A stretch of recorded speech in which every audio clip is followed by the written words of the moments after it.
Hello students, welcome back to my channel. कैसे हो आप सब? उम्मीद करती हूँ बेटा सभी अच्छे होंगे और अपना ख्याल भी रख रहे होंगे। तो बेटा आज हम करने जा रहे हैं अपनी वर्कशीट नंबर 72। विज्ञान सब्जेक्ट की है बेटा, 9th क्लास के बच्चों के लिए है। 28 दिसंबर की है, मंडे की आपकी ये वर्कशीट है। तो बेटा देखो, हमारा ये जो 2020 है वो एंड भी होने जा रहा है और यही हमारी मतलब कि लास्ट वर्कशीट है उन दिनों की। तो चलिए देखो, इसमें हमारा जो चैप्टर चला हुआ है वो क्या है, हम बीमार क्यों पड़ते हैं। ठीक है, तो ये हमारा जो 13 चैप्टर चला हुआ है बेटा, उसमें आज का जो टॉपिक है वो है रोग। तो यहाँ पर क्या पूछ रहा है ये ज्ञान जिज्ञासा दीदी, क्या सिरदर्द एक रोग है? तो ये पूछ रहा है कि क्या ये एक रोग है। तो देखो क्या बताती है ज्ञान, सिरदर्द खांसी आदि किसी रोग के लक्षण होते हैं। रोग शरीर की वह अवस्था है जो शरीर के सामान्य कार्यों में बाधा उत्पन्न करती है या उनको प्रभावित करती है, वो रोग कहलाता है। लेकिन ये जो है ये उसके लक्षण हैं। किसी भी रोग के लक्षण किसी निश्चित रोग की उपस्थिति को दर्शाते हैं। तो जब ये लक्षण हमें दिखाई देते हैं यानी कि हमें कोई ना कोई रोग है उससे संबंधित, ये उसकी स्थिति को दर्शाते हैं।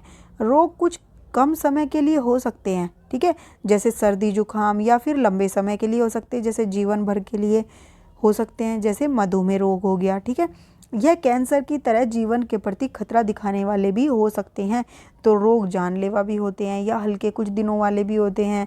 ठीक है, तो देखो यहाँ पर एक व्यक्ति का स्वास्थ्य अच्छा या खराब हो सकता है, लेकिन उसका रोगग्रस्त या रोगमुक्त होना अन्य कारकों पर भी निर्भर करता है।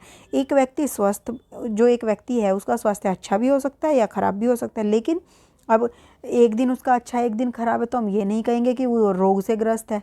कई बार क्या होता है, हमें मौसम बदलने के कारण भी मतलब कि सर्दी खांसी जुकाम वगैरह हो जाते हैं, लेकिन इसका मतलब ये नहीं होगा कि उसको कोई भयंकर रोग हो गया है। ठीक है, रोग जो है या रोगग्रस्त होना या फिर रोग से मुक्त होने जो है एक अन्य कारक पर भी निर्भर करते हैं।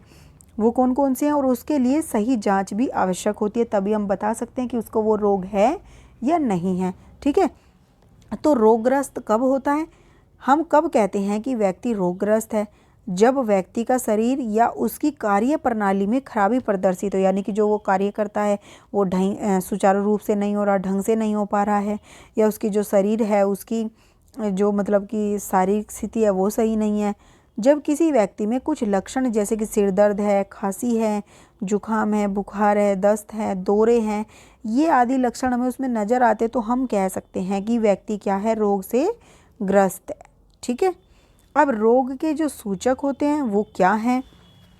तो यह किसी रोग को निश्चित या सटीक जानकारी देते हैं। तो जो सूचक होते हैं वो हमें सूचित करते हैं। सूचक मतलब सूचित करते हैं किसके प्रति, रोग के, बीमारी के प्रति। इन्हें जानने के लिए कुछ जांचें जैसे अल्ट्रासाउंड, लैब टेस्ट आदि किए जाते हैं। मतलब जब लैब टेस्ट या कोई भी ब्लड टेस्ट वगैरह हम कराते तो उससे हमें सूचना मिल जाती है कि हमें कौन सा रोग है। ठीक है, तो ये रोग के सूचक होंगे जब हम टेस्ट वगैरह करा लेते हैं। और रोग के लक्षण क्या होते हैं? जो सर्दी खांसी जुकाम वगैरह हो रहे हैं, जिन लक्षणों को देखकर हम क्या कर रहे हैं, ये टेस्ट करा रहे हैं। ठीक है, अब रोग के कारण क्या होते हैं? रोगों के विभिन्न कारक होते हैं, रोगाणु होते हैं, जैसे वायरस, बैक्टीरिया। अब तुम देख भी रहे हो कोरोना वायरस चल रहा है, वो भी एक बीमारी का कारण बनता जा रहा है। तो ये क्या है, रोगाणु हैं, जैसे कि वायरस, बैक्टीरिया, कवक, जो कि कवक क्या होती है, ब्रेड आदि पर लग जाती है। ठीक है, प्रोटोजोआ, जैसे मच्छर वगैरह हमें काट लेते हैं तो वो प्रोटोजोआ हैं। ये सब रोगाणु हैं जो रोग फैलाते हैं। कुपोषण भी होता है और मोटापे के कारण कई रोग लग जाते हैं। या कुपोषण यानी कि उसे किसी व्यक्ति को पूरा पोषण नहीं मिल पा रहा जितना उसे चाहिए। आनुवांशिक भिन्नता यानी कि जिसको बोल देते हैं कि हेरिडिटी है, उसके कारण ये मतलब जनरेशन से आ जाता है। ठीक है, तो वो बीमारी अगर माँ बाप को है तो बच्चे को हो जाती है, तो ये भी हो सकता है एक कारण। दूसरा, पर्यावरण प्रदूषण की, हम किस इलाके में रह रहे हैं, किस तरीके का वहाँ पर प्रदूषण है। आप देख रहे होंगे दिल्ली में कितना ज़्यादा प्रदूषण फैल जाता है सर्दियों के मौसम में, तो उस समय पर दम्मा आदि की बहुत ज़्यादा बीमारियाँ फैलती हैं, जैसे हवा, पानी, ये सब हम किस तरीके का इस्तेमाल कर रहे हैं। ठीक है, फिर सही इलाज की कमी, कोई रोग हुआ उसको सही इलाज नहीं मिल पाया तो वो बढ़ता चला गया। टीकाकरण नहीं हो पाया उसका, मतलब छोटे बच्चों को टीके लगाए जाते हैं कि वो उस चीज़ के प्रति क्या कर सके, अपनी बॉडी को ढाल सके। ठीक है, अगर वो सब नहीं लगे तो वो नहीं ढाल पाता, जिसकी वजह से वो बीमारी का सामना नहीं कर पाता। ठीक है, तो ये सब क्या है, रोगों के कारण हैं। अब रोगों के लक्षण क्या हैं? रोगों के लक्षण इस पर निर्भर करते हैं कि आप कैसा अनुभव कर रहे हैं। ठीक है, जैसे आप कहते हो कई बार कि मुझे अच्छा सा फील नहीं हो रहा, मुझे वोमिटिंग जैसा फील हो रहा है, मुझे सिर दर्द जैसा लग रहा है, मतलब इस तरीके की जो हमें फील होता है, हम अनुभव जैसा करते हैं, वो लक्षण होते हैं। यह सामान्य अथवा विशेष हो सकते हैं, जैसे कि सर्दी, जुकाम, सिर दर्द, दस्त आदि।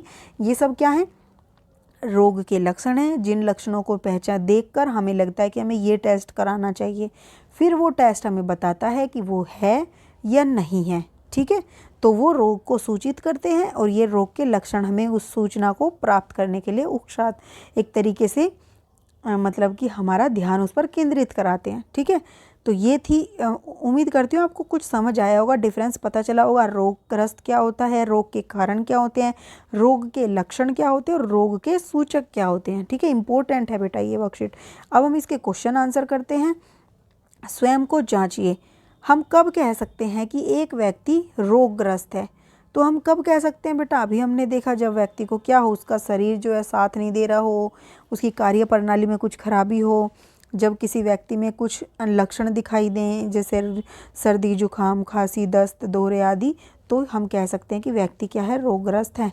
तो आप यहाँ लिख दोगे तब हम कह सकते हैं, ठीक है, कि व्यक्ति रोगग्रस्त है। ये आप इसमें लिख दोगे फर्स्ट में।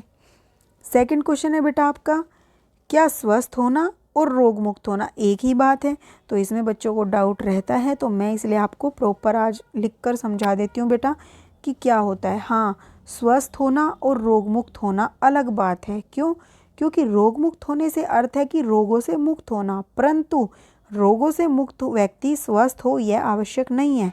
क्योंकि देखो, किसी को मान लो रोग नहीं है कोई, लेकिन जो स्वस्थ है, क्योंकि जो स्वस्थ होने से अभिप्राय है वो क्या है, व्यक्ति के शारीरिक, मानसिक और सामाजिक रूप से ठीक होने पर है। मान लो किसी को कोई सामाजिक रूप से टेंशन है या किसी को मानसिक टेंशन है, कल टेस्ट है तो उसको टेंशन हो रही है, उसकी वजह से उसको हेडेक हो रहा है, कुछ हो रहा है, तो इसका मतलब क्या है, वो स्वस्थ नहीं है। लेकिन इसका मतलब ये भी नहीं है कि उसको कोई भयंकर बीमारी है। तो समझ में आया कि रोगग्रस्त होना स्वस्थ होना नहीं है। रोगग्रस्त होना अलग बात है और स्वस्थ होना अलग बात है। ठीक है, मतलब रोग मुक्त होना अलग बात है। अब यहाँ पर देखो आगे आप क्या लिखोगे, ताकि वह अपने दैनिक कार्यों को सही ढंग से कर सके। तो स्वस्थ होना ये होता है अगर कोई सब मतलब कि शारीरिक रूप से, मानसिक रूप से, सामाजिक रूप से सही तरीके से अपना हर कार्य अच्छे से कर पा रहा है तो हम उसको स्वस्थ बोलेंगे। ठीक है, और रोग मुक्त है लेकिन फिर भी उसको टेंशन है तो इसका मतलब वो ये नहीं होगा कि वो स्वस्थ हो गया। ओके, उम्मीद करती हूँ अब आपको ये डिफरेंस पता चली होगी। अब नेक्स्ट क्या है बेटा, एक व्यक्ति के रोगग्रस्त होने के संभावित लक्षण क्या क्या हो सकते हैं? तो बेटा देखो, हमने अभी पढ़े थे कि क्या क्या लक्षण हो सकते हैं। तो देखो, रोगों के लक्षण इस पर निर्भर करते हैं कि आप कैसा अनुभव कर रहे हैं। आपकी जगह यहाँ लिख देना, हम कैसा अनुभव कर रहे हैं। यह सामान्य अथवा विशेष हो सकते हैं, जैसे सर्दी, जुकाम, सिर दर्द, दस्त आदि। ये आप इसमें लिख दोगे अपने थर्ड क्वेश्चन में। ठीक है, नेक्स्ट क्वेश्चन है बेटा, रोगों के विभिन्न कारक बताइए। तो रोगों के विभिन्न कारक कौन कौन से हैं बेटा? ये रहे, सबसे इम्पोर्टेंट है ये क्वेश्चन। तो रोगों के विभिन्न कारक आप यहाँ से ये सारे लिख दोगे। ठीक है, तो ये थी बेटा आपकी आज की वर्कशीट। उम्मीद करती हूँ आपको अच्छे से समझ आई होगी। फिर भी कोई डाउट रह जाता है तो आप मेरे से कमेंट बॉक्स में पूछ सकते हो। ठीक है, इस वीडियो में इतना ही। अपना जो नेक्स्ट टॉपिक होगा हम अपने नेक्स्ट वीडियो में करेंगे। तब तक के लिए ऐसे हंसते रहिए, मुस्कुराते रहिए, पढ़ते रहिए और आगे बढ़ते रहिए। Thank you.